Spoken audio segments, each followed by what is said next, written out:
years. I moved here at the age of 2 with my parents. My father was ordained at University Congregational Church under Dale Turner. My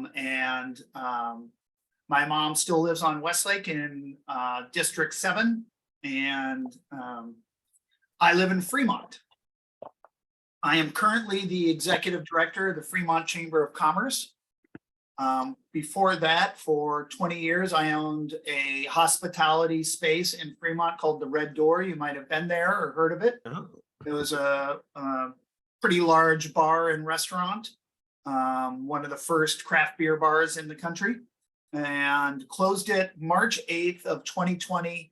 And the governor closed everything down March 16th of 2020. We had organized and planned, and so I feel like one of the luckiest former hospitality owners of all time in that regards. I am running for city council because I care very deeply about our community, and I'm not one who wants to sit on the sideline and just complain from the sidelines, but get involved and to help out. I am the current president of the North Precinct Advisory Council, and I've been involved with that group for over 20 years. So public safety and keeping a safe and civil community is really important to me. I also, during my time in hospitality, was on the statewide board of the Hospitality Association. It was formerly known as the Restaurant Association. And then here locally, I started the Seattle Nightlife and Music Association and the Seattle Restaurant Alliance. The Seattle Restaurant Alliance is still a very active organization, and it is the go-to place for health departments, city agencies, state agencies to interface with our hospitality community and that business community. Although I live in Fremont, I am a lover of all things Magnolia. Seven Hills Running Shop is my local running shop. Phil, who owns that, I've known for many years since he owned the store. I did a fundraiser for Outdoors for All with Kyle from Alpine Hut there on Inner Bay for 18 years. And Kyle Fisher and I have been dear friends for a long time. And currently, the one place I would want to acknowledge that I think everyone should go to is, if they're in Discovery, they should go to Wolf Tree Trail, because the skunk cabbage right now is just in bloom and beautiful. It is one of my favorite places in the city, Discovery Park as a whole, and that trail in particular, especially this time of year. With that, I will just open it up to questions. I could talk for a long time, but I think it's more important to just have a dialogue.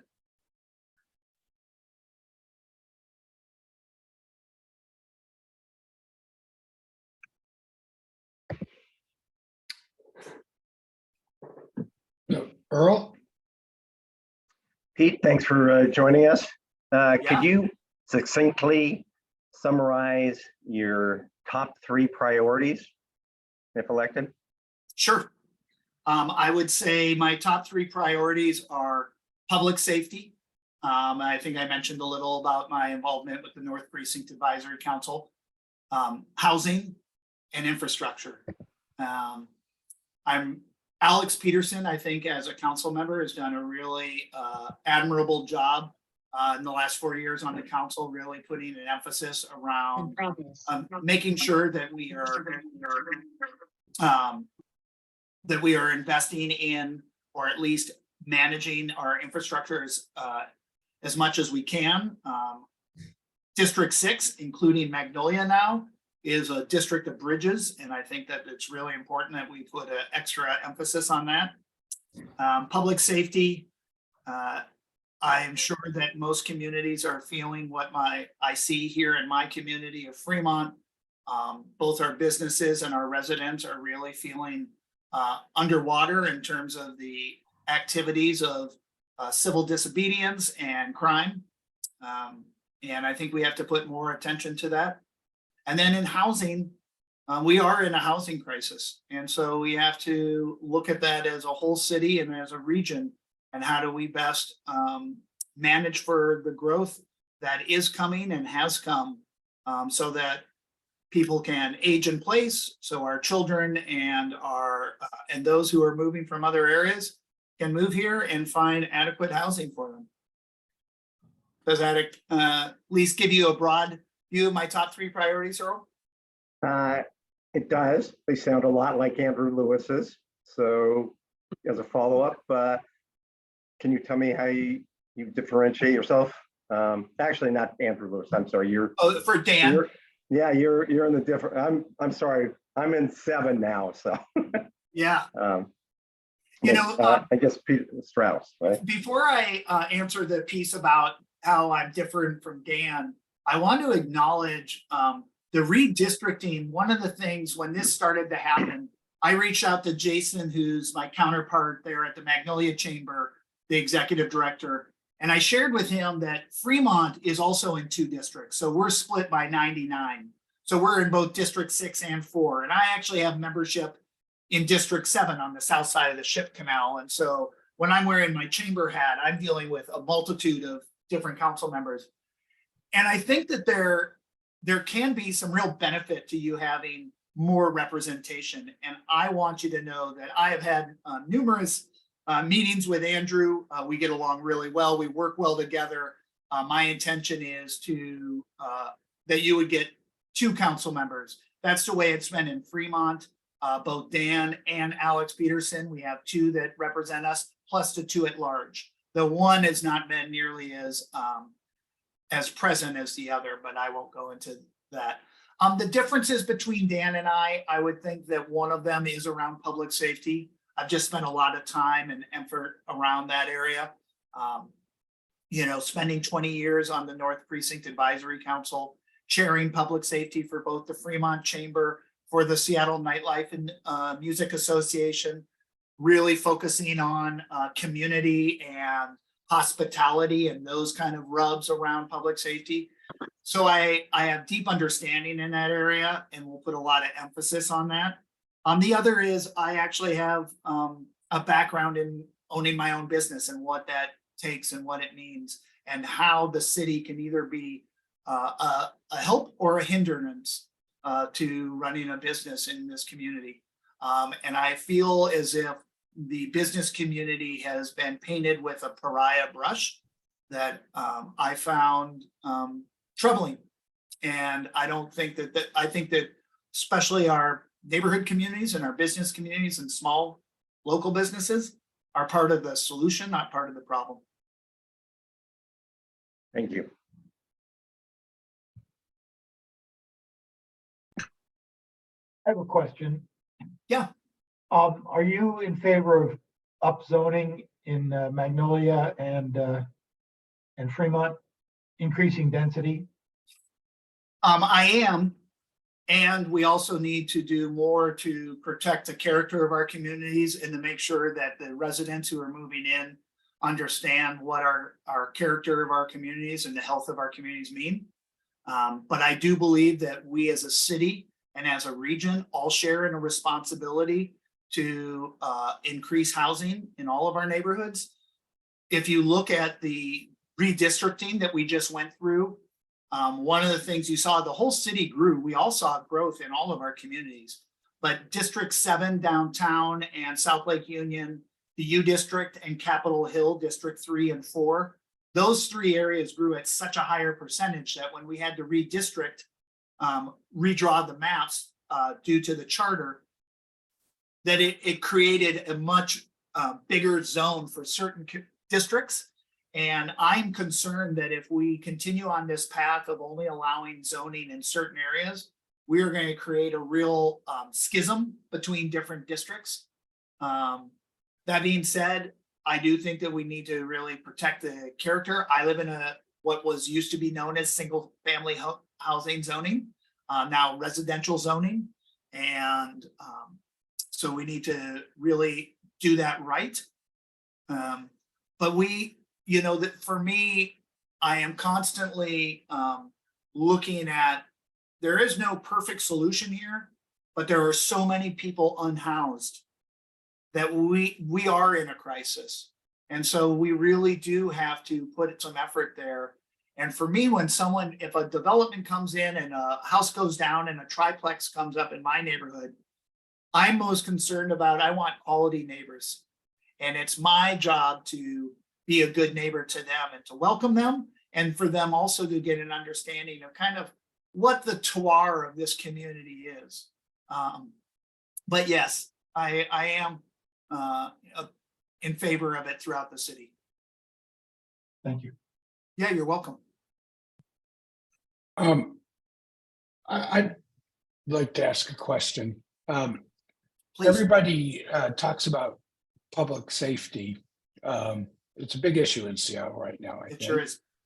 And I'm someone who is slowly but surely becoming a more regular user of transit, Yeah, particularly to get to the airport. I'm in and out of SeaTac quite often and find that it's easier to get downtown than take the train.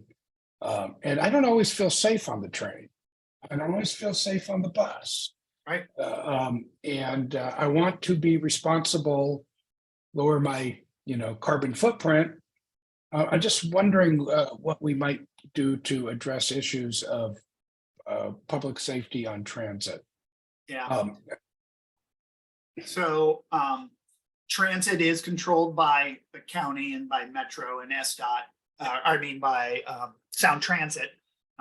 But we have a strong relationship with them around public safety. And I too am a user of transit. And I have seen criminal activity happening on our buses that really make me upset. The smoking of fentanyl, what looks to be the transportation of stolen goods coming straight from stores that had just been shoplifted. And so we do need to put effort there. I think that we need to acknowledge that, along with the compassion that I think our region really has. I think we're a very compassionate community. We also need to hold up accountability in our communities again. And I hold myself accountable, and I get disappointed and fed up sometimes when I feel like there are certain groups that aren't held accountable for their actions. That does not mean that I think that either addiction or homelessness are a crime. They should not be penalized for either of those issues. But when we allow for criminal activity to happen, when someone is struggling with addiction, we do need to step in and provide some resources. And sometimes those resources might be incarceration. I see two hands are up, Leslie and Bruce. Guys, if you could be quick because we've run out of time, but your hands were up, and please ask you. So let's start with Leslie. Oh, you're on mute, Leslie. Sorry, I had a question about a follow-up to your response about, I agree with you that we need more density. I'm not sure how one goes about preserving character given the approach that we've been taking in terms of removing zoning. What other options are there for preserving character? Well, I think character can be viewed in many different ways. Fremont has changed immensely over the decades that I've grown up here. And yet we've still remained and retained a character of artistic kind of vitality and kind of counterculture kind of vibe. At the same time, we now have Google Tableau, and we have a new 169 unit building coming into downtown Fremont. And so the change piece is going to happen, but then we also have to be reflective of what our community character is. So as more density comes into the Magnolia Village, really maintaining that you guys have that kind of cohesive character. I love the way you guys have like the red umbrellas and the tree canopy along the boulevards and the things that kind of make it more pedestrian friendly. I mean, I'm a huge runner, and Magnolia is by far not only just discovered, but the whole community is my favorite place to run. because of the pace of what Magnolia is, there is a livability that just oozes there. And so those are the kind of things I think we Right. really want to ensure. Okay, thank you. Bruce? You have a plan to jumpstart the replacement of the Magnolia Bridge. Our SDOT is planning on having it fall down in the next major quake, and that's been their plan for several years. Well, my website infrastructure, I talk about it. I opened up talking about it. Magnolia's got 3 bridges. You guys are also, it is not just the Magnolia Bridge, but it's also Dravis and, what is that, Armored Way, the government way.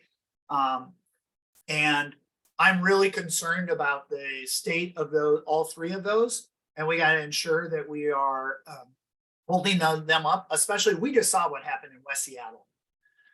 So to that point, Bruce, we're going to have a new Seattle transportation levy is coming up in the next year or 2. I think it's next year. I will not support any levy that does not have bridges at the forefront of what that levy is. Both the Ballard Bridge and the Magnolia Bridge need to be part of that, and they need to be a big part of that. And we can't just keep on kicking the can down the road. We have to invest in our infrastructure in a smart way. Thank you. Yeah. So Pete, our time is up. We very much appreciate your presence. I would suggest that if you would put your campaign URL and contact information in the chat, it will get preserved in our minutes. Yeah. And those that might want to follow up with you can follow up. So with you I'll do my directly. campaign email. I'll also put my personal cell phone so people can get in touch with me. I've been having a lot of coffee meetings in Magnolia. I started by my doorbelling in Magnolia. I met Carol when I was at the Metropolitan Market there. I do not want Magnolia to feel in any way that it's an afterthought in D6. It is a really important part of District 6. And I'm going to stay on to and listen in on the meeting if that's okay. We'd love to have you. Our meetings are Great. public and we're delighted you're here. Great. With that, Appreciate you all. We appreciate you as well. So next is Aswath, and please again, correct me if I'm mispronouncing your name, who has a plan for converting the Magnolia water tag into a source of inspiration, delight, and community identity. Ashwath, you are on. Thanks, David. And if you need to screen share, that's an option that's open to you. All right, I'm just going to screen share. Let me know if you can, when you can see it. Yep. Okay, awesome. Do you all see my full screen? Yes, we can. Yes. All right. Thank you, everyone. And thanks, David, for giving me a chance to be here and present this. Like, when I was hesitating to email David about this idea because I was like thinking that this is not as important. But when I thought more about it, I realized that there's not much that's more important than inspiration and delight. So that's why we are here. So what if the water tank can inspire, delight, and unite us? And this is like a very early exploration, and I don't have all the answers. The idea is to share this with all of you and get your feedback and get your thoughts as well. Before we jump in, how many of you see the water tank once a week? You can just type in your chat if you do.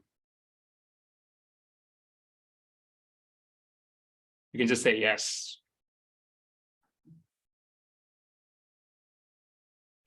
I see it. Cheryl, you see it through the windows? I do it as well. All right. All right. Quite a few people here see the water tank every week. I assume some of you probably see it every day. So this is probably going to be, and imagine if every time you see the water tank, it brings a smile to your face, right? That's kind of what we are going for here. So before we jump in, my name is Ashwath. You can call me AK as well. I'm a new Magnolia resident. Seattle was my first home in the US. I moved here in 2010 and became a Seattle resident. And I'm married to Daljeet, who's who's a lifelong Washington native. We moved to Seattle in March 2022, and we love it here. It's beautiful, especially now in the spring. We think we made a great choice, and we enjoy it here. Professionally, I work as a product leader at companies like Lyft, Amazon, Microsoft. And on the side, I'm always dreaming up ideas and tinkering. And this is one of those ideas that I want to present and see if we can bring it to life. So let's talk about landmarks. Right, landmarks hold a very special place in our heart. Like we love landmarks. It's just not now. It's been for hundreds of years. Like think about the pyramids. Think about the Taj Mahal, the Stonehenge. Humans have been building landmarks for a long time. I'm sure all of you have your favorite landmarks as well that you visited or you enjoyed. Does anyone want to share what your favorite one is? I'll go first. My favorite one is I was living in DC a few years back, and I really liked walking around the Washington, the Lincoln and Washington Tower, and it was beautiful, and especially at night. And it was a place where I could go for walks, think, and all the stuff. Serena, Space Needle, of course. Anyone else? Oh, Sagrada Familia. It's one of my favorites. Alexa, do you mind sharing why you like Sagrada Familia? Yeah, can you all hear me? Yes. Okay, I was having audio issue before. Yeah, Sagrada Familia is visually stunning. The colors are amazing, and I love the juxtaposition of the stone that they're using with the stained glass. Yep, it's lovely. It's like it's a place to see for sure. Thanks, Alexa. So landmarks don't actually perform any utility, right? They don't do any function, but they really are important to us because they feed our soul, right? They're a source of identity, a source of pride. They're a source of inspiration, wonder. They're quirky. They're an attraction and a place where people gather and make memories, and that's kind of why we love them. And not all landmarks are equal, right? The landmarks that are most important to us is not the one in Paris or London. It's actually the one that we see every day and we appreciate every day in our own community and neighborhood. And this is the photo I took this morning from my living room. I see the water tank like every single 12 hours a day. I see it from my living room. I see it from my office. I see it on my walks, and I'm sure a lot of you see it quite often.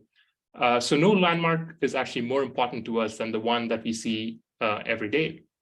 And when I see it, I was thinking that this need not just be a water tank, right? This is actually a canvas. It has all the attributes that make something a great landmark. It's historic. It's built in 1947. It's the third highest point in Seattle. It's huge. It's like a 1 million gallon volume. It's one of the largest water tanks. And if you're in that park, you get beautiful views of the skyline and Rainier. And there's a nice park. And there are 10 reviews on Google Maps, and it's a 5 on 5. And you can see one of those reviews. Like everyone loves just spending their time near the tank. But this canvas is waiting for us to turn it into a breathtaking landmark, right? And all these photos are actually real photos of water tanks. These are not like computer generated. These are real photos. And these are water tanks around the country that have been actually painted and become a landmark and a source of inspiration. On the left, it's in Alberta, Canada. The tank was painted to represent the different industries in that county. We have one in Florida. I love the one in Rosemont because it became such a popular landmark that now they do Christmas lightings and gatherings, and on special occasion around that, they light up the trees around the tank and celebrate. As I was researching this, I found out there's even an annual Tank of the Year competition. There are like over 100 tanks that actually participate in this competition. And so what this tells us is like, this is actually possible. This is not a crazy idea. We can actually get this done. and there's a path to it, and these things look beautiful. And our tank is actually much grander and bigger than any of these tanks, and we have like much better views, and it has a potential to be much better than all these tanks that I have in this slide. But landmarks don't just make themselves, right? The landmarks happen because people decide to make them happen, and it's incredibly hard to work on a landmark. This is the photo of the creators of the Fremont Troll. Yeah, this is a story that in 1990, these 4 people decided that Fremont was changing too quickly, and they wanted Fremont to remain quirky, and they decided to build this landmark. And I would say that their contribution has kept Fremont quite quirky, right? After 30 years. So these things have a lasting impact, and it can be done when a group of people decide that it's worth it to do it. And we can be that group of people for Magnolia. And I'm going to share like a few quick and initial thoughts, but you're all the experts. I'm pretty new to this entire area. So I have very quick ideas, and then we can move on to questions and any suggestions that you all have. So let's start with like designs. Just like the other tanks that I shared, the designs can uniquely represent Magnolia and be created by the community, right? A lot of these other tanks had competitions and artists and had the community choose what represents them the best. And we can choose something that's inspiring to kids and adults and brings a smile to all of us. And we can get local artists and residents to actually design it. There are so many great possibilities for the designs. Funding, Janice shared a bunch of resources with me on funding, and one of them is Seattle Neighborhood Matching Fund. So they fund up to $50,000 for projects like this. I think this qualifies. And there's also like the other angle that I was thinking of was like AI generated art is like really trending right now. You might have seen a lot of like AI generated art. Like this art that I have here is like completely AI generated, computer generated, that won an art competition. And leading companies like Microsoft, Google, Adobe are all working on the space, and they'll probably be very eager to contribute and fund this if you can pitch this as a collaboration between artists and AI. For implementation, there are a bunch of professional mural painters in the area with great reputations. There's also a company that's actually Tenemic that's responsible for a lot of these, how painting and work, and it's so they have the know-how and the technology to do it. We have a bunch of open questions, of course. It's like very early, like what do we need to do? What's the process? Who has to approve? And can this be an official project of the Magnolia Community Council, or any of the leaders like interested in helping out? And what else should we consider? And finally, like what's next? I would love to get a quick word of interest and support. Like it's nothing binding, but just curious to see if this is like worth pursuing. And if there's interest, please add your name and email to the chat, and we can form like a small team to investigate the next steps. I'm also planning to reach out to the company that hosts this Tank of the Year competition, because I'm sure they have like more of a know-how of how to get this done, and also to get a price estimate. And then I would love to come back and share a more detailed plan. That's it. That's all I have today. Thank you again, David, and all of you for giving me this time and listening to me. Thank you for joining us. At this moment, Aswath's suggestion of entering in the chat, we do not have time for Q&A, and I apologize for that.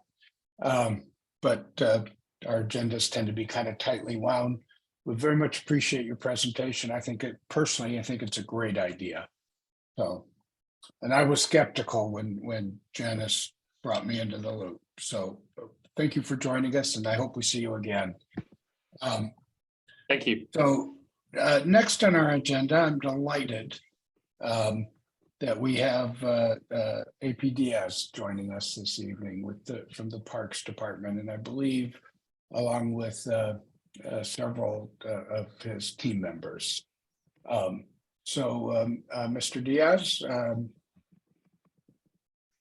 please introduce yourself and join our meeting for the next 30 minutes. Great. Thank you so much for having me here with you all this evening. I'm joined by my colleague, Mike Schwindeller, who might be somewhere on your screen. Good evening. There he is. So many of you may know, although some of us have met before, I think I met a few of you perhaps at the 50th Discovery Park celebration a couple of months ago. I haven't met some of you. I'm glad that we're having an opportunity to do so now. I'm the new Parks Superintendent and was just confirmed by the City Council last week, and very excited to take on this important assignment here in the city of Seattle. My colleague Mike is our Deputy Superintendent over a newly created branch called Planning, Capital, and Development. And we'll be talking together about some of the things that you asked us to speak about, some of the projects, capital projects that have been on hold, and have some questions, and as well as some of the view and maintenance issues along the hillside and along the Magnolia Bluffs and the Boulevard. But I just want to kind of quickly start by saying, very excited to be here in this new role to steward such an amazing park system that exists here in the city of Seattle. I know for you all, this is part of your fabric and legacy. And for me, I am have been involved in the parks profession for many years. I come from the city of Los Angeles, where I was the executive officer for the LA City Parks Department, worked in city government for 25 years. I'm a lawyer by background and practiced municipal law and private law for a long time. But in the past 10 years, have served in a variety of roles within the park system, both as a general counsel for the city's park department and as a manager leading out a very large parks department. So when I was asked to come up and join the administration here, I was naturally very excited. It's a dream city to be the head and caretaker of a park system. And if any of you have read or hear this quote, forgive me for saying it, but I say it often, that what I love about Seattle is that it's like one big park. And you get that impression when you're flying into the city from above and you're looking out the window as you approach SeaTac, and even before that, that you're really in this amazing, huge park system, and all of the little cities and neighborhoods are just villages within the park. So that's how I like to think about it. And speaking of villages, what more of an idyllic place than the village that exists just to the north of downtown in Magnolia. I love Magnolia. I love that neighborhood and everything about it. Its history, its sort of presence there on the island peninsula, I'll call it, even though connected by 3 bridges, as was pointed out earlier, just because of its unique ability to encompass both housing and nature in a very beautiful way. And so please know that me and my team are committed to preserving the integrity of the neighborhood and the system, and as well as improving it through parks. And I'm sure you all agree with me that especially through the pandemic, parks have proved to be so invaluable to the fabric of our city, of our nation, of our world. They literally are what helped get us through in and out of the pandemic. When the entire world was sheltered, the one place that you could go to, no matter if you lived in Sydney or Rome or Seattle, was the park system, and to get out and into nature. So we need to amplify that narrative now more than ever. Parks are essential infrastructure, just as important as bridges and highways to the city. And I have the support of our administration to continue that forward. So with that, I would like to address a couple of the issues and leave a few minutes for any questions. If there is time, I'll let you help guide us in that. But I have had a chance to read through some of the questions. I know a lot of you are very interested in our maintenance and how we are taking care of our land. We have a Parks and Environment Division as part of Seattle Parks and Recreation, and I'm proud to announce we have a new nature forester, Stephanie Shelton, who's not with us tonight, but who I would love to bring out to Magnolia and walk with a few interested community members so we can see firsthand up close, beyond paper, some of the concerns you have with hillside stability, with the view shed, with the how we're taking care of certain trees and shrubs, particularly along the boulevard.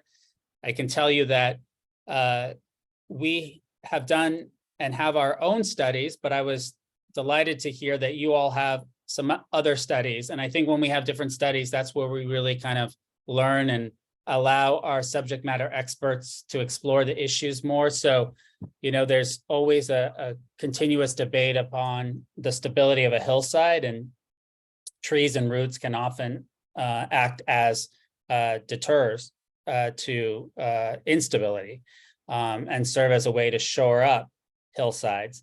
However, if not maintained properly, they can also lead to erosion. And I know we've seen that in the neighborhood before, and I'm not disfamiliar with some of the impacts that have occurred in the past. So what I would like to do is I would like to get a copy of your study. I asked our staff, I don't believe we have a copy. If it was sent before, I apologize.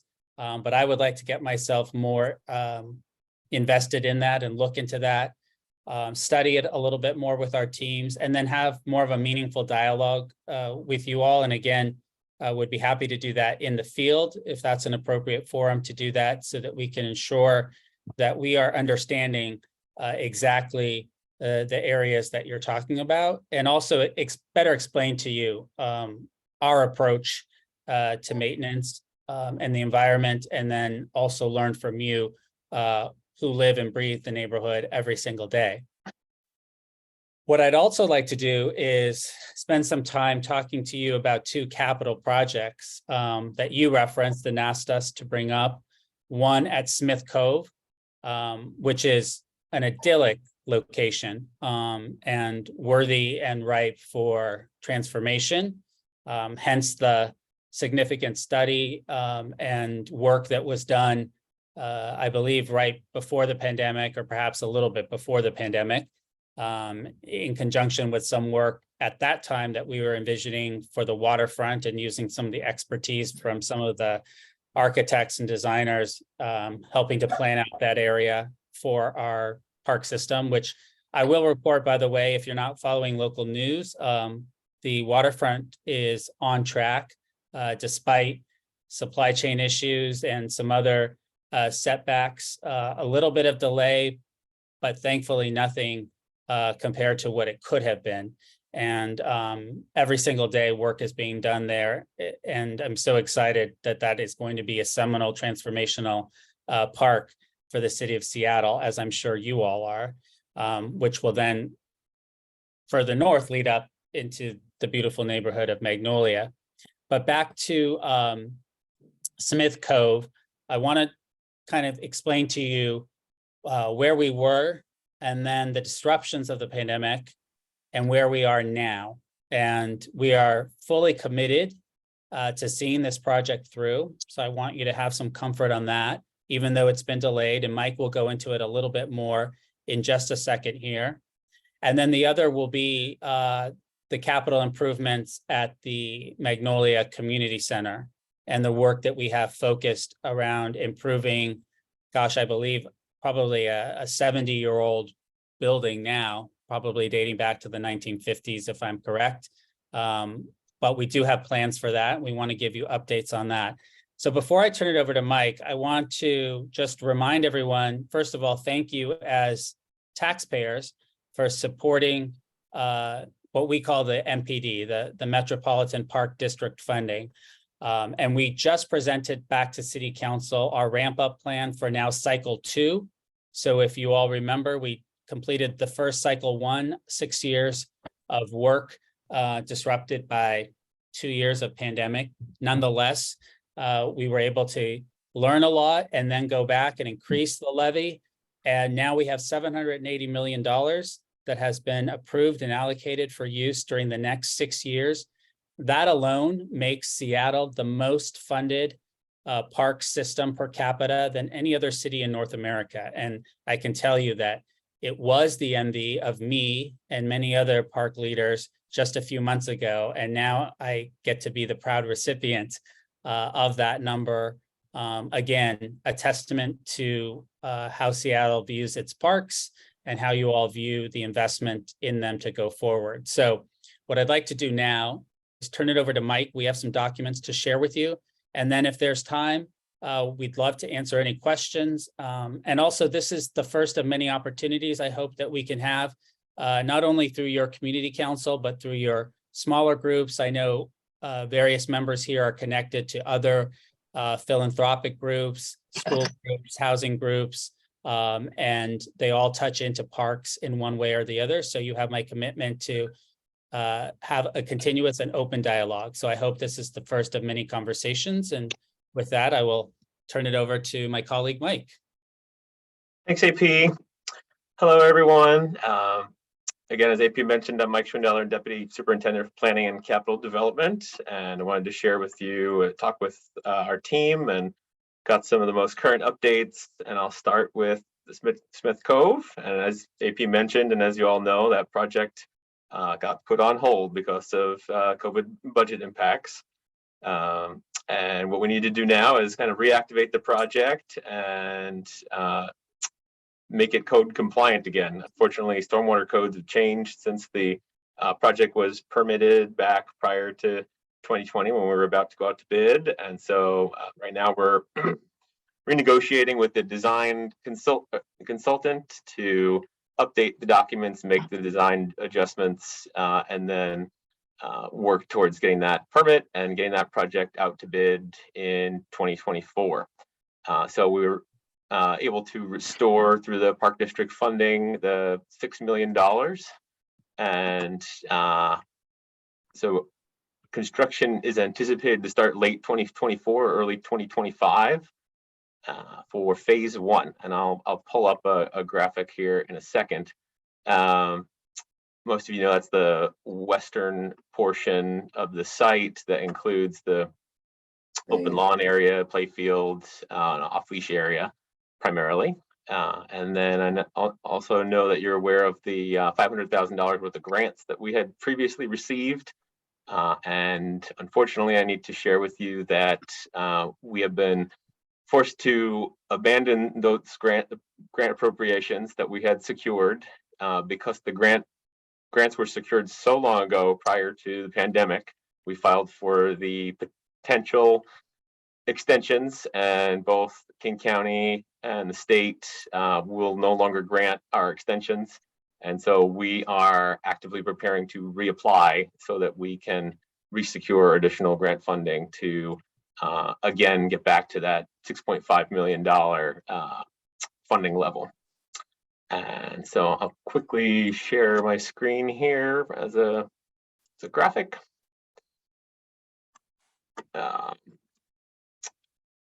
This is the phase one portion here that I was talking about with the off-leash area and the two grass playfields.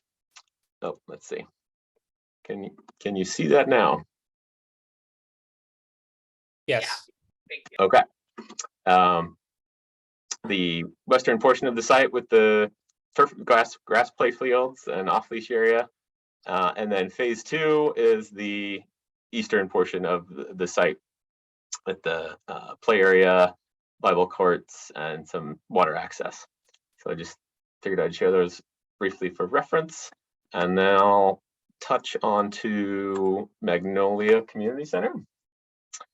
And the update on that project is we're excited to get that rolling as planned later this year. So we'll be bidding in Q3 and starting construction late Q3, Q4 for the stabilization project. And that includes enhancements to the gym and the roof and roof access for maintenance and fall restraints for the safety of our staff, structural improvements, and seismic enhancements, window replacement and upgrades for the multi-purpose room, hallway and front entry floor replacement, restroom remodel, extensive accessibility improvements, That's both for the parking, the entrance, the new automatic door opener and wheelchair lift, with access to the gym, electrical upgrades, ventilation improvements, and a kitchen remodel.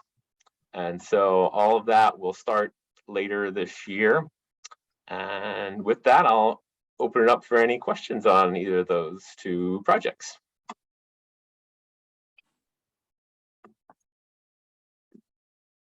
I also, just for everyone's edification, this is AP. I put an invitation in the chat that if anyone on either project, but on Smith Cove, because it was well designed and thought of, and as Mike has mentioned, some code things have changed and we have to get back into grant funding.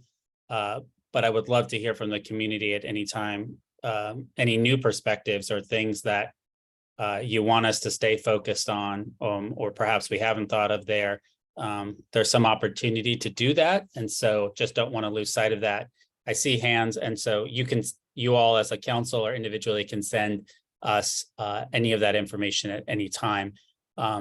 David, do you want to do the hands, or do you So want me let's start with Donald Bailey and then Bruce.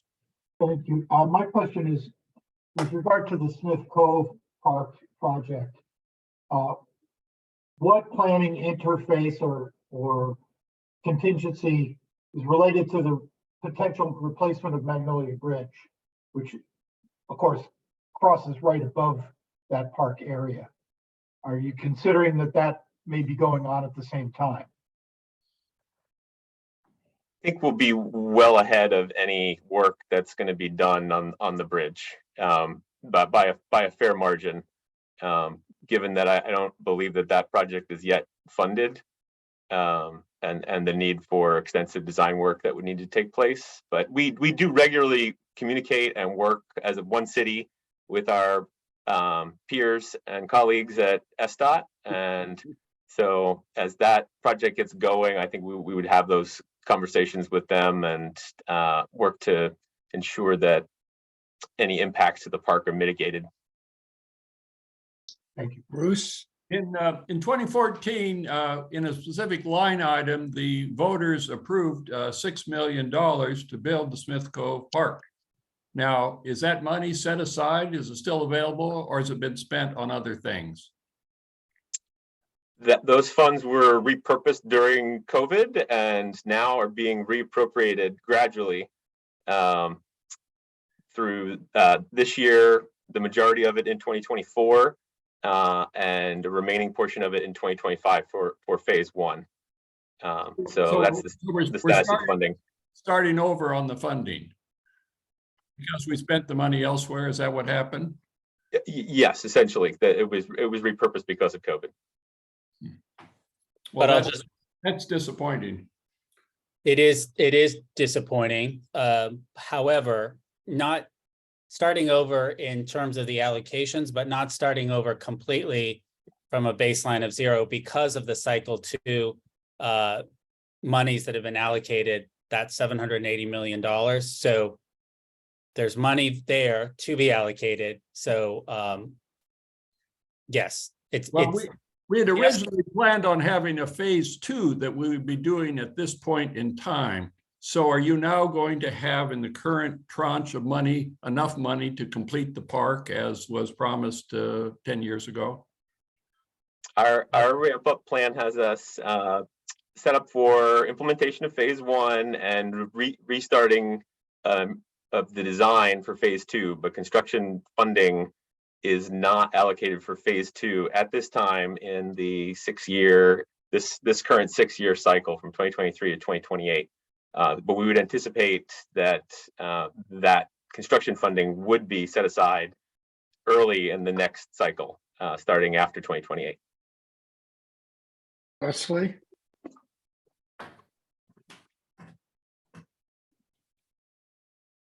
I just, we had, I'm the chair of the Seattle Magnolia Trail Association. We had discussed with the Seattle Parks for many years a trail that would connect the village with Smith Cove Park, and those discussion stopped when there was some concern raised about some legal issues.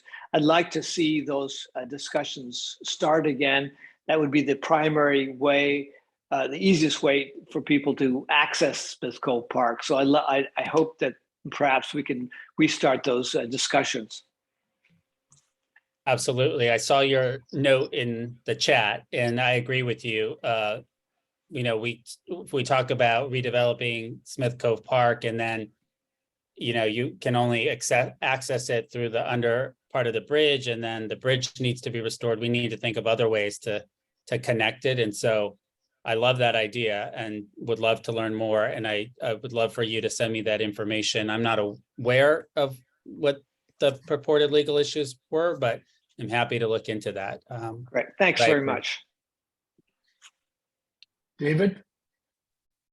Yes, Yeah. AP, welcome to Seattle. We've been very delighted with Greg Spots, who's also come up from LA and taken charge on the SDOT arena. And Mike, good to see you. One of the things that you might know too about the priorities, of course, are Smith Cove and the community center. Probably more on a 5-year plan or 5-year plus plan. Might be some discussions about one of the parks, one of the few of our almost 400 parks that are been named after a woman. In this case, the Ursa Judkins Park is actually a former president of the Magnolia Community Council. And I know you mentioned that possibly perhaps getting together and walking the park. I know a lot of us might want to get together with you if you haven't checked it out already, and talk a little bit more about what's going on there. What we have done as a community, trying to retain that view with some construction planned nearby, and just be a wonderful opportunity to talk about. I know we've been talking a little bit about it with Councilmember Lewis's office, and having him there too might be good as well, or Parker Dawson, who's also on this call. So appreciate having you come to us, and wonderful that you are looking out for our parks. I'll echo that. Do we have any other questions? I don't see any hands raised. I'd like to make a point if I can. I can't figure out how to raise my hand on my computer. That's so fine. No sorry problem about at the all. bad technology. I think the memo that Carol and Bruce sent raises the number one point in my mind, which is public safety. And you raised public safety issue among your staff for the Magnolia Chamber, but we've had along Magnolia Boulevard, a lot of the boulevard had slid off. And the park department, yeah, and you refer to our studies and your studies. We always base our work on your studies. And your study in 2015 was a very good geotech study. And it said the big problem, the serious, most public problem, is that large trees on the top of the bluff, the root balls, when the bluff does slide, and the study says the bluff is going to continue to slide, those root balls fall down like a bulldozer and hit the houses at the bottom of the bluff, knock them off their foundation, and people get injured. And we walked that was in 2015. We walked the bluff summer before last, and your staff and I and others on the Magnolia Community Bluff group.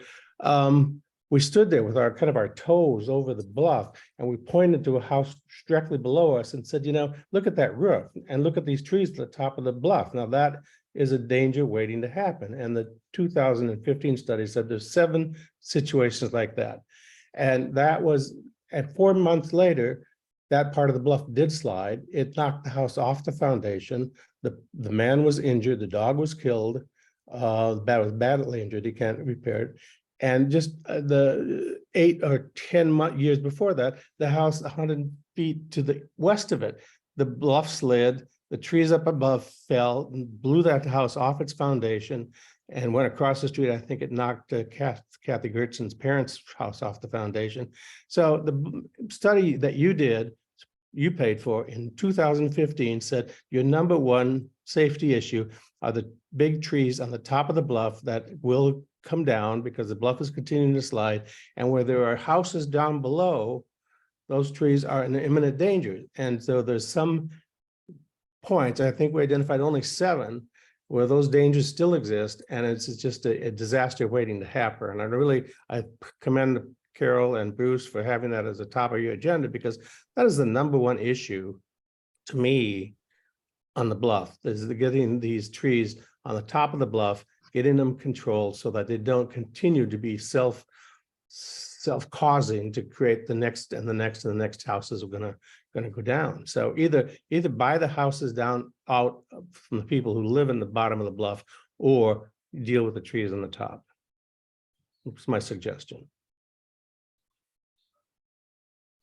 Thank you. And as I mentioned, I definitely want to look into that more for the reasons you stated, but also so that we're ensuring that we have the right approaches, and also that we have the right people that can comment on the approaches to that. So, and I thank you, but also to Carol and team for highlighting that as well. And I also want to acknowledge Parker here today. I didn't see them earlier, but want to thank you for being a partner for the community with us. So, and we thank you. As you can tell, your visit tonight is very important to our group, and we're very appreciative. If I heard correctly, you extended an invitation to perhaps come back for a ground tour. And if that is, if I heard that correctly, myself or Allison, our vice president, will be following up with you to get something on your calendar. As we think we have a wonderful, people can refer to Magnolia as a neighborhood. In some ways, we're like a little town. It's a wonderful place to live. And we'd love to have the opportunity to show it off to you a little bit, give you a bird's eye view of what we're all about. So thank you again for joining us. You can tell everybody is delighted, and you're welcome to stay, but I'm going to move on with the agenda. Next on our agenda, and hope you do stay for this, is City Council update from Parker.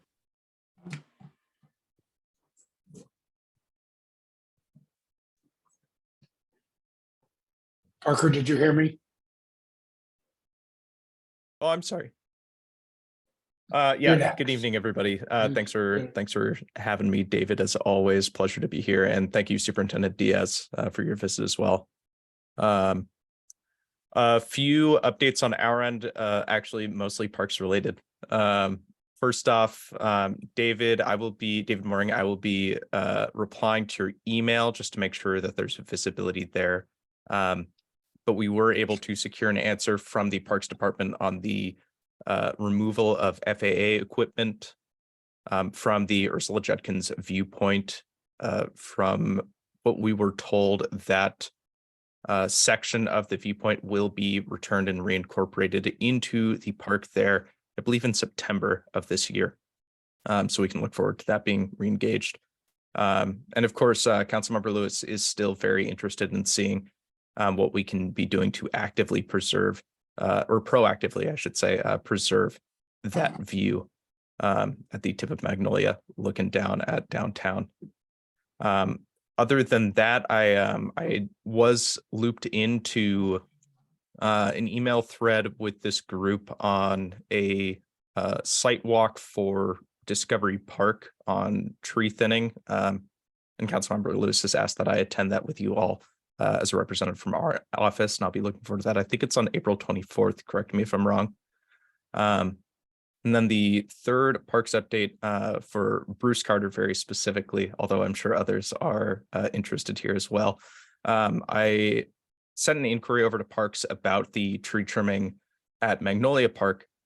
And I was told that tree trimming there has been moved to an as needed basis for when safety concerns require it.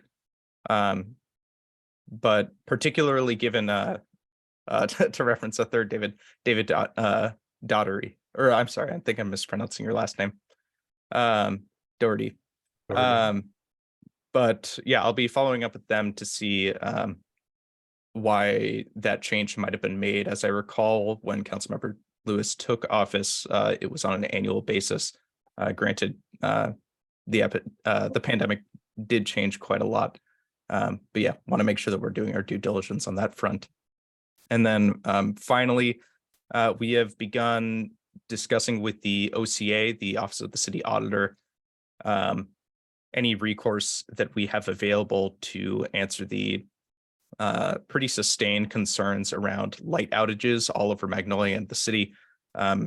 The issue of light outages, particularly on the Magnolia Bridge, that have been lasting for several months, are of concern to us, especially when it is kind of on two fronts. First off, it seems to be rather sluggish and starting to get a response at all. And then on the back end, we have often found in a number of cases that work tickets are marked as complete when they are in fact not. So we're working with the Office of the City Auditor on how we can make sure that there's no flaw in the system, whether it's an internal error of reporting or an issue with staffing or otherwise. So just wanted to give that update, and I will keep you all in the loop as we learn more. Wonderful. Are there any questions for Parker? I have one. Parker, I don't know if you saw the email I sent you this afternoon. Wasn't much heads up. I don't know if anybody in the meeting here knows what SDOT was doing on the bridge last week. I was trying to find out what kind of repair work they were doing. Did anybody else see that? They had the right lane closed coming up the bridge. Parker, did you have a chance? I was frustrated because I couldn't find anything on the SDOT website, or when I called, the person wasn't particularly helpful. Yeah, I haven't been able to connect with our liaison at SDOT yet, but I'll make sure to keep you in the loop as soon as I hear back. But yeah, happy to make sure that we're on top of what those repairs are. Yeah, is there any way that we can get notice, or be aware of things that they're doing on the bridge? Certainly, yeah. Absolutely. One thing we have looked into is being able to develop a bit of a preemptive reporting system through our office to make sure that neighborhoods or residents within neighborhoods are made aware of upcoming municipal projects like that repair work, other street work. Yeah, all the way down to fire hydrant tests. So yeah, we've been looking into an ability to work with our liaisons to preemptively get that information. But I'm also happy to take a look to see if SDOT. I know that SDCI has a map of incoming projects, but given that so many of those are private, we've been looking to see if there's any ability to replicate that service for public utilities, SDOT, parks, etc. That'd be great. Thank you.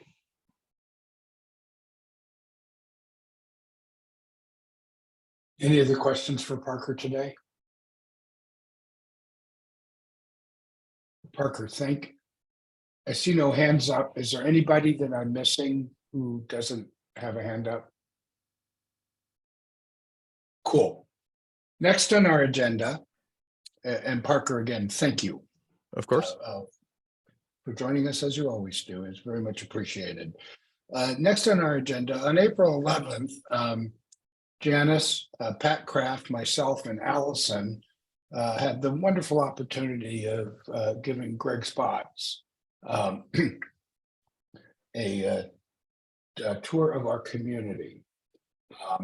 And my only piece of commentary here is that suddenly I feel that certain critical city positions, parks, transportation, are being filled by truly competent people who are paying attention.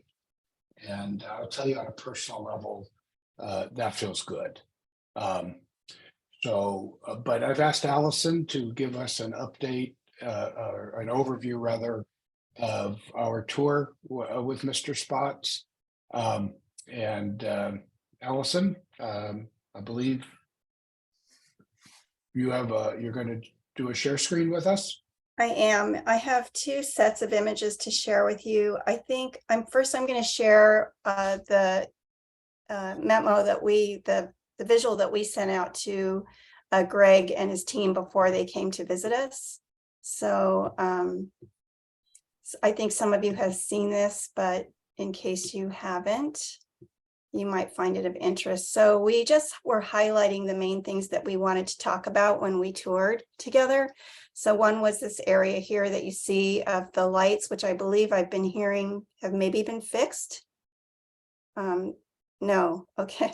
We can ask Stephanie. She's still, this picture was taken by our very own Stephanie from her house, and was a great visual to highlight that area that's very dark at night, where the lights are burned out. We went here, and I'll go into this more. I have photographs of our tour actually to share with you.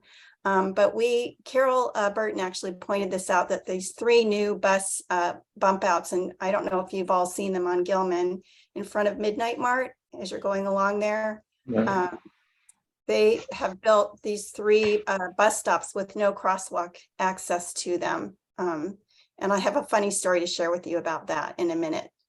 The other place that we took him was here at 28th and McGraw, and this was at Amy's request to ask to add stop signs at that intersection, because right now people come up McGraw and they think there are stop signs here and there aren't. And so they just they stop and they go, but they're really not looking for people that are traveling at, a normal street speed here. And this is right next to the Magnolia Elementary School there. We also took him here along Emerson, right at 39th. There's an entrance to the park here, and a lot of neighbors that access this gate. As you know, on this street here, West Emerson is a very busy street. People travel really fast along that street, and there's no crosswalk there. So we were asking for a crosswalk here. And he was very honest about it. He said a crosswalk is not prohibitively expensive. It's just if you start to look into needing to add an access ramp where it jumps up in price, but he definitely promised to take a look at it. And then we didn't cover this, Bruce, so we may need to follow up with him since it wasn't part of our tour. But I'm going to stop share for a minute and switch to the photographs of our trip. So this was really an amazing thing that happened. So we were driving all around with Pat in 2 cars, and all of a sudden, when we got to this point and started talking about these bus stops, he asked us to stop and got out, and he wanted to walk it and take pictures.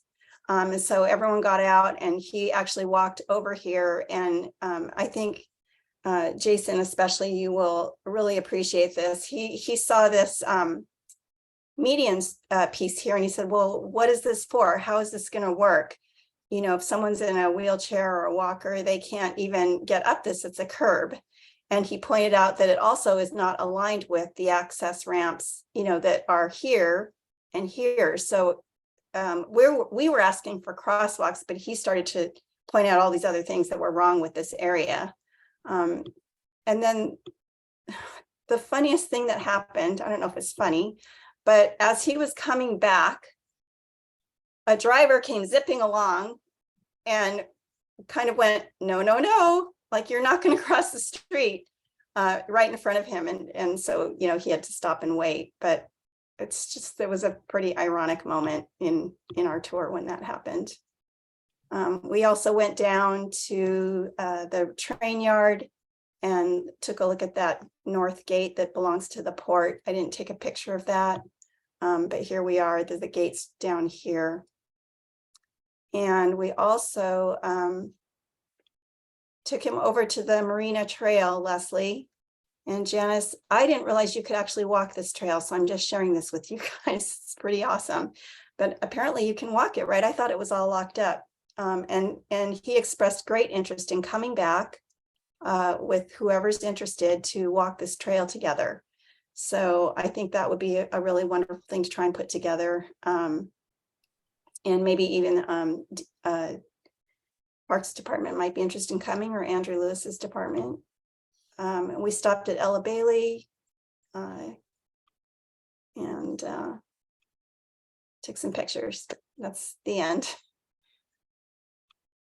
Okay, I found him to be receptive, friendly, and engaged. And I echo David's assessment of the event. Any questions for Allison?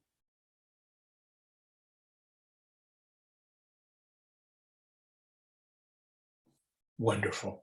Allison, that was very well done. Thank you so much. You're always so prepared. Next, David Mooring, Land Use Committee update. Nothing to report this month other than the Land Use Committee. You're invited to come and join us, visit.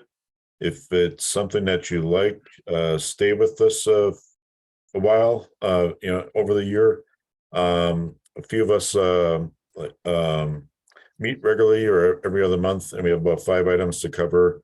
I'm going to put in a chat. Our next meeting is Thursday, May 11th at 7:30. And if you send me an email that I'll put in a chat, I'll send out a point to join that committee. And I think the big news is that the House bill on middle housing, I think, is on its way to the governor, is what I hear. But we'll talk more about that at the Land Use Committee, May 11th. Thanks. Thank you, David. Does anybody have any questions for David? Well, this is wonderful. Thanks to Allison and David. We're back on schedule. So next is Earl Cullen. Try to keep us on schedule. Just quickly, Pete might be interested in this. As people probably know, I'm also on the West Precinct Advisory Council, and we had our monthly meeting, and it kind of ties in with Pete talking about public safety, and a lot of our politicians talking about it. What was clear from the police lieutenant who was representing the precinct captain at the meeting is they are so understaffed, by hundreds of officers that it's going to be several years before they ramp up again, get back to staffing levels that they need or had pre-pandemic. And this kind of brought into focus one of the issues that I'm concerned about, and others on the council mentioned, and that is traffic. Speeding on 15th and Elliott. A neighbor of mine contacted me about his car being rammed twice on the Ballard Bridge, on the ramp coming up from Ballard to get onto the Ballard Bridge off Leary there. And then the driver hitting somebody else. And the police not really being able to address that issue because the number of traffic squads that they have is down from 6 to 1. I think not just traffic is an issue, but overall reliance on the police for response to things. We've all seen that slow response time or no response time is sort of the norm. I'm not sure what the answer is to that short term. Pete, you and others running for council can have those great ideas, but the real challenge is hiring people to fill the empty slots in the police department.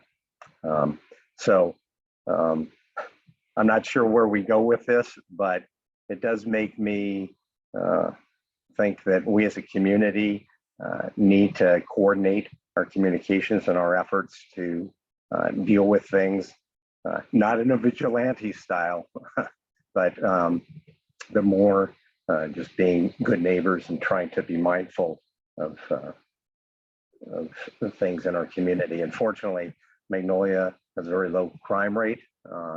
That's helpful, but you know, some of the drivers in Magnolia, they should be cited, and they're not, and so it's dangerous. So that's one issue that I just want to highlight, and I would invite people to email me or call me, and with any ideas or suggestions that I could bring up at the West Precinct Council, but also within this body as well. The final thing is, another part of safety is disaster preparedness. I have not done anything on that. I know some people have been quite involved in it. I would note that on Thursday, May 18th, the Office of Emergency Management has I think a Zoom call on disaster preparedness, the basics. Probably several people have gone through that. But if anybody wants to, they can go online and register for that. Just hit seattle.gov and then type in emergency management, and there'll be information there. I would love to hear from people that want to participate in the committee and have ideas of about things we could tackle going forward. So that's all I've got. Thank you. Earl, I have a quick question for you. Yes. It just occurred to me while you were talking that we've never ever, since I've been involved with this group, which is about 4 years, had a representative of law enforcement come as one of our speakers and guests. And you mentioned coordinating our efforts. I'm wondering if you and I might have a follow-up conversation, whether it's, I doubt we could get the police chief, but if there's somebody that is responsible for our neighborhoods who might be willing to come and speak with us. I think one of these that'd be a meetings? great idea. We should coordinate with the chamber. I know that the precinct captain, Captain Strand, Steve Strand, had mentioned a couple months ago he came up to Magnolia and met with the Chamber of Commerce. So I did a walkthrough through the village. So yeah, David, I'll follow up with you and we could coordinate on getting a police representative at one of our future meetings. Yeah, I think we have room in June. Okay. Possibly May. So before we go on hiatus, I see Pete has his hand up. Yeah, just a comment. I too, Earl, am really passionate about emergency preparedness. And one of the things I use emergency preparedness in my role as executive director at the Fremont Chamber is it's a way for us to, some of the tools that we use for emergency preparedness also work for public safety. And yet it's a way that we can feel a little more proactive and we have a little agency. With public safety, sometimes we feel like we're just reacting to something that's already happened. So I do encourage, we at the North Precinct, we started our January meeting this year having the discussion all about emergency preparedness and how that ties into public safety. It was a really fabulous meeting. Okay, great. I may follow up with you and please do hear a little more detail about that. Yeah, I would love that. Thank you.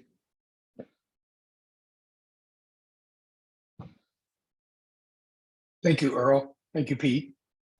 Next, I think Amy is that.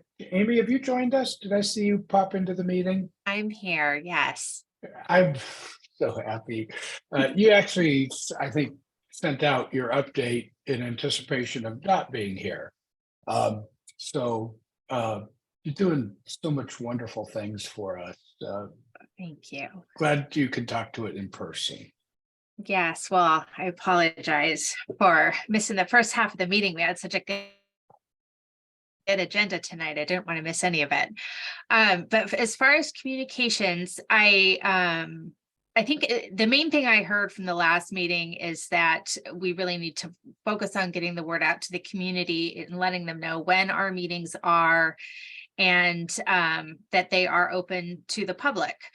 So I am going to create some flyers and that we can post through the village. And the idea is to have like a QR code on them that'll take them to the website. So as of now, all the meetings that we have scheduled for the year are, all the Zoom information is on our website. And then as we get the agendas, I'm adding the agendas to the website as well. So and then I'm also posting that on social media. But I think for all those who miss with social media, just actually to see a flyer when you're grabbing your coffee and know that our meetings are open. And then we're going to try and swap those out seasonally so they're, refreshed and something new every couple months or so. That's one way. And then through the social media, as I mentioned, and then we've also started some conversations about how we can utilize that sign space that we have over on top of by the Ace Hardware, which I have to admit, I've seen that sign so many times and I never read it. So I may have a proposal to revamp that sign a little bit because then I finally got to see it. I think we need to draw some attention to that. Maybe at least get our logo in there or something. So, and then Janice and I mean, I've been out with COVID and lots of other stuff, and Janice has been super busy as well, but we are planning to get our heads together on kind of a social media campaign that will hopefully draw some more people to follow our accounts, and so we can keep them posted on community events. We are just kicking around the idea of like a, hey, Magnolia, did you know? So like sharing just some interesting facts and stuff about our neighborhood and these topical events topics that we are working on, initiatives that we're working on. So if you are on social media, please do follow us because we will have some interesting stuff coming up, hopefully within the next couple months. And that's all I got. Thank you. Oh, and as always, if you have anything that you want me to share on the website or on social media, just reach out to me and I'll get a post out or work with Janice on getting something into the newsletter. Now I'm done. And I would just want to add, those of you that were at our orientation 2 weeks ago for new trustees, the 3-ring binders that we handed out were built and assembled by Amy. It's a lot of work, which we're Happy to awfully grateful. help. Happy to help. And then when she couldn't make it, she had them on my front porch. Couldn't ask for anything more. So, Amy, thank you. You're welcome. So next, Fred, a update on the knock. Yeah, so this is just a reminder about the NAC is a group of Queen Anne representatives and Magnolia representatives meet roughly once a month with the port. And they do so under a legal agreement from the mid-'80s that was that arose because there was talk of having a major terminal at T9091 and with cargo and because of all the noise and light that would create, there was an agreement not to put it there, and we meet and discuss things with the port. There was no real topic this month because our meetings, our schedule between the MCC and the NAC is kind of flipped. So our first meeting in over a month is tomorrow with the NAC. But about 2 weeks ago, the port put together a video of its efforts to decarbonize for climate change, and it's for the cruise ships. And as you may be aware, we have a lot of cruise ship activity here. It was because of COVID. there was a decrease in that activity, and it's now ramping up again. And most of our cruise ships go from here to Victoria and on up into Alaska and stop at a variety of ports in Alaska. And there are issues with respect to the type of fuel that's used, how the various ports on the route provide shore power, how things interact with the supply chain and chains that are supply all the various cruise ships and things of that nature. So there's been an effort starting in 2020 to which they're calling a Blue Sky Initiative, to try to pull together the various players in the cruise ship industry and the various ports to try to minimize as much as possible the carbon footprint caused by cruise ships. And they pulled together a video, and I'll give a reference to that at the end of this little discussion. But essentially, the various players here, the biggest players, the Port of Seattle, because they have the most resources. Most of the Alaskan towns that they stop at have very few resources, things like Ketchikan and other places like that, Skagway, et cetera. But so the port is the biggest municipal entity that's out there in this, but also the big other players are the various companies. So people talked from Holland America, from Carnival, from Royal Caribbean, from Norwegian Cruise, and there was some discussion from some of the other ports besides Seattle. They're looking at renewable fuels, but this is long-term. It's not something immediate. The basic plan has as a goalpost the year 2050, for example, 2050, and with some intermediate goals in the 2030 to 2040 range. So this is more aspirational than actual implementation of plans. But there was talk of some of the fuels that they might use, such as methanol, some fuels such as LNG or natural gas, which I know many people think is actually a polluting force, but nonetheless they're trying to do the best they can to address those concerns. So it's a very interesting video. Again, as I said, it's mostly aspirational, and if you're really interested in hearing it, it's available on YouTube. It's about an hour and a half long. It's called Pacific Northwest to Alaska Green Corridor, Pacific Northwest to Alaska Green Corridor. And I'll give that to whoever's taking the minutes so that they can incorporate that within the minutes. And it just it's a very sincere effort. The people were very concerned about trying to minimize the carbon footprint of the cruise industry, but it's in a formative stage in terms of the plans. Any questions?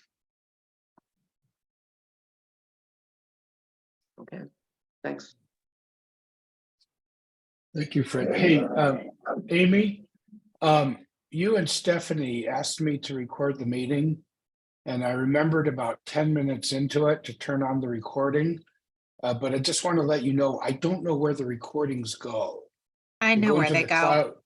Okay, they go into the cloud. And cool, but I'm a little late to it, but I did actually remember that it occurred to me I would never be able to find them again. Yeah, it's in the Zoom account, and I can show you where it is. And and I'm happy to post those if we want to share those out again at some point. But I can talk to you. Yeah, I can talk to you offline about that. Thank you. So, oh my gosh, knock on wood, we might actually end a couple minutes early today, which I owe you all because we went late last month. So next on our agenda, Allison, when we were touring with Mr. Spots a couple weeks ago, just kept coming up with all sorts of wonderful ideas.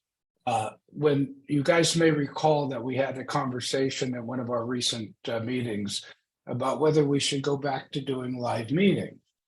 And the decision that was reached was that we would continue to have our formal meetings on Zoom, but look for opportunities to get together in person.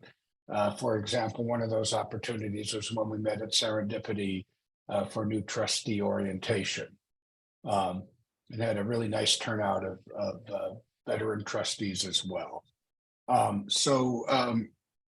Allison has agreed to lead us on a discussion about some of her ideas on what those opportunities could look like over the next few months. And I'm going to turn the meeting now over to Allison.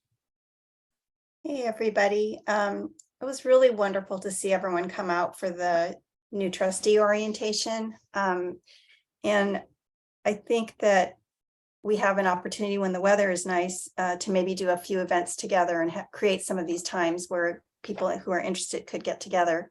And so the first one actually that comes to mind isn't on the agenda, but it was an offer by Greg Spots to walk the Marina Trail with anyone who would be interested.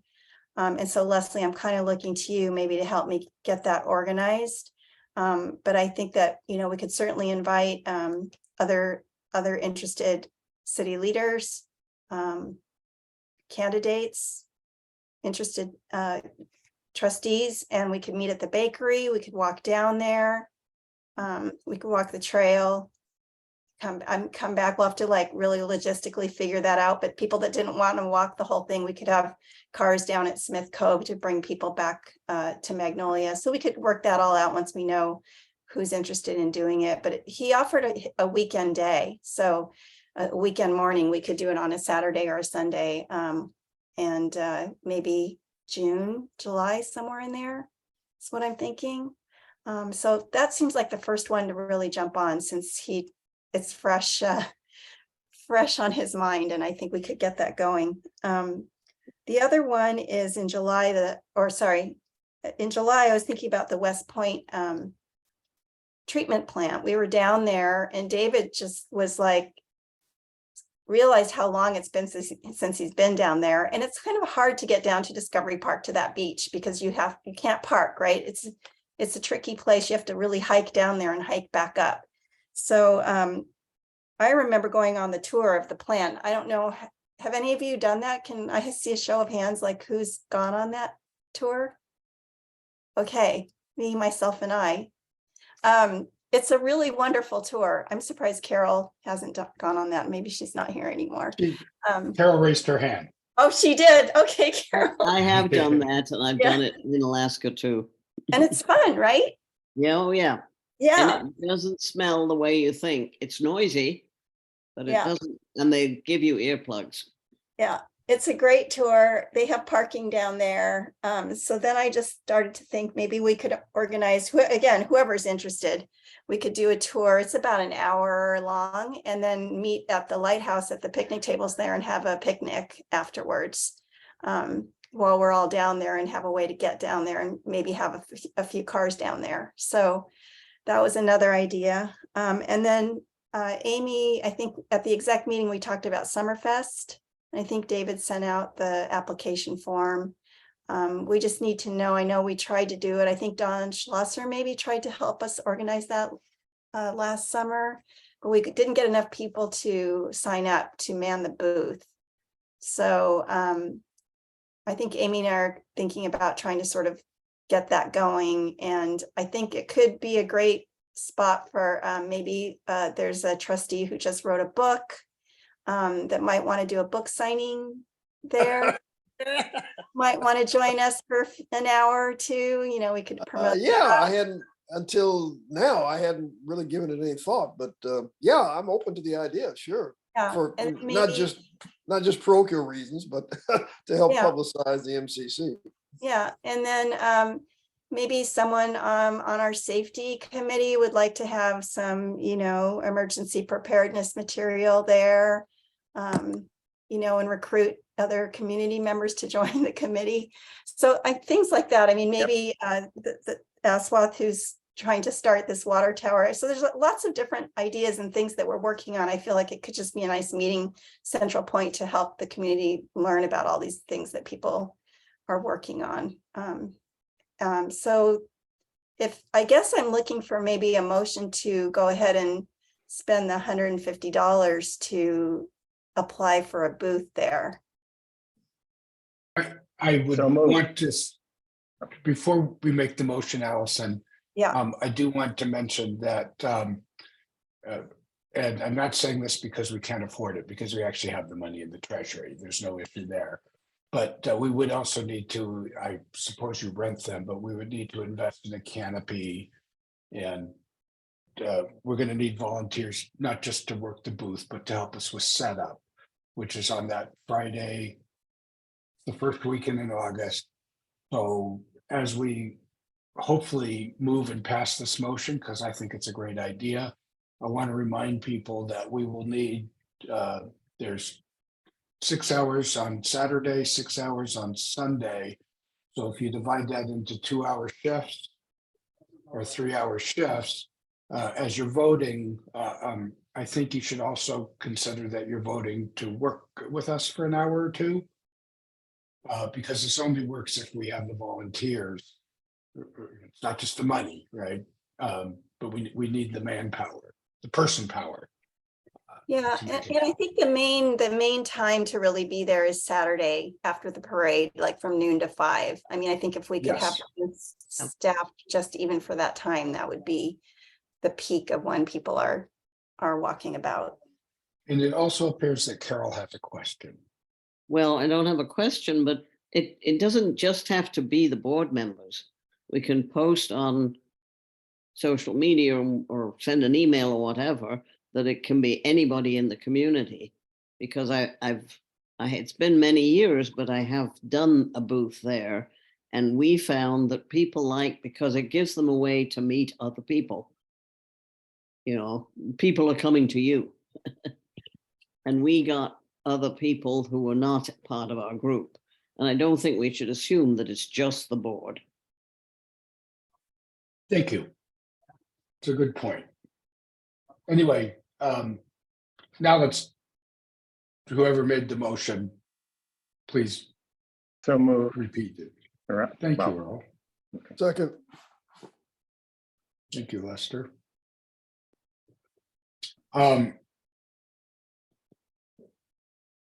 What's the sensing- exact date? What's the It- date that we're? It's the first, I'll look at my calendar real quick. It's First Seafair weekend in weekend. August usually. It's August 5th is the Saturday. The first weekend in August. Yes, so we would set up on August 4th, and our booth would be on 11, is it noon to 5 or? Yeah. So anyway, our booth would be Saturday and Sunday. Yeah, I'm thinking, we set it up on August 4th around the time that the beer garden opens, right? And then we just Yeah. have to set up the tables and the canopy. I think that's all. And Amy, I can help you with I don't know if you have the weights and stuff, but I have all that too. So we'll figure it out. Yeah, I was just sending you a message. I do those markets for my business, so I've got all the stuff. Cool. So yeah, between you and me, we probably could take care of most of that. Okay. Oh, wonderful. Well, Allison, if you need some grunt work, I'm happy to do whatever I can to help. Okay, you're on the list. Thank you, Esther. You're welcome. So I'm sensing there's a gravitational pull to make this happen. Am I reading the room correctly? I think so. Yeah. Okay, Allison, let's collaborate and get that paperwork filled out. I'll reach out to Mary to make sure that she knows that we're going to be spending some money, a small amount. And by the way, in May, Mary will also be giving us a treasurer's update. She couldn't be here tonight. So that's wonderful. What about the idea of perhaps trying to put something together in July to tour West Point? And by the way, Allison, that would have to be sometime other than All-Star Game week. Yeah, I think maybe Amy and I might need to put together a survey just to see what dates work for everybody with their vacation schedules, and we could sort of, and then I need to reach out to the plant and see if they're giving tours and what days of the week they are. So we'll have to maybe just come back to you with that idea and a little more fleshed out. And they're usually Dial- limited with the numbers. I'm sorry, what Carol. was that, Carol? They have a limit on numbers. You know, it used to be 15, but that was years ago when I was teaching. So Yeah, we we- need to consider that. Mhm. Yeah, we had a full classroom, so we had like 30 kids. I think it'll be okay, but yeah, Yeah. I'll check. Yeah. Thank you. So you'll update us on that angle. We'll do this survey and come back to this in May, Mhm. 16th to be exact. So, okay, well, we have worked through our agenda. We're at the point where if there's any new business or good of the order, I will add to that score the reminder that our chamber has its Vino in the Village. And that's on Saturday, April 29th in the evening. And I'm looking forward to seeing as many of you there. I don't drink, but I do socialize. And I'm looking forward to seeing as many of you there as choose to attend. I happen to be one of those people who believes that we have an awesome Magnolia Community Council, and we also have an awesome Magnolia Chamber of Commerce. And to the extent that we can work together and collaborate, we make our neighborhood stronger. I also will remind people that we do have a trustee who has published a book. I checked at the Magnolia bookstore. It is currently in stock. It's a delightful read. And I'll bet you that if you pick up a copy between now and Summerfest, you could even get Lester to sign it. For sure. Well, again, thank you very, very much. And yeah, for those of you who've chosen to get the book, and I hope you enjoyed it. And yeah, I mean, I think Lester, there's a question in the chat that says, what's the book? What's the book? It's called Lucky Medicine, subtitled A Memoir of Success Beyond Segregation. You can get it at the Magnolia bookstore. You can get it at Amazon. Simply put, it's based on two things. Well, on a college journal that I kept while I was an undergraduate back at Indiana University, where I went to school. And it's a combination of a coming of age story and how I got into medical school. There are some interesting twists and turns, and there was some luck involved in that as well. Bruce and I have both read the book, and it's a delightful read. It truly is. Fun. And you can just kind of see how things unrolled after Brown v. Board of Education. And Lester started off in a segregated kindergarten, and then things started to change. And so he's got a good report on the evolution. Well, thank you. Yeah, that's true. I mean, Jim Crow was alive and well when I was a kid, and unfortunately he has not disappeared, but that's, of course, we spend too much time talking about that. But yeah, I think that if you have any interest in that period, hopefully you will enjoy it. And I'd be curious to hear your thoughts if and when you decide to get it and give it a read. So thank you. And thank you, and David. it's in context of Amazon, where truth be told, our family spends way too much money. I would highly encourage everybody to pick up a copy at our local Magnolia bookstore, because that just enhances the experience, I think, by an order of magnitude. So Georgiana's been a long-time friend, and our kids used to play on the same sports team. So yeah, by all means, if you have a choice, please give Georgiana the business. And so with that, is there any other new business or good of the order before I entertain a motion to adjourn?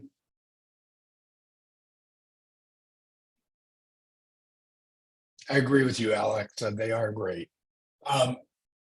So with that, could I ask for a motion to adjourn? So move. Thank you, Lester. Is there a second? Second. This meeting is officially adjourned. Thank everybody for coming. And Amy, I think it would be wonderful if we could start posting recordings of our meetings You got it. for posterity. I think that's a great idea. And Sounds I good. wouldn't know how to do it.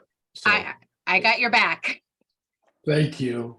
Have a good week, Good night. everybody. Everything in this. Good to see everybody.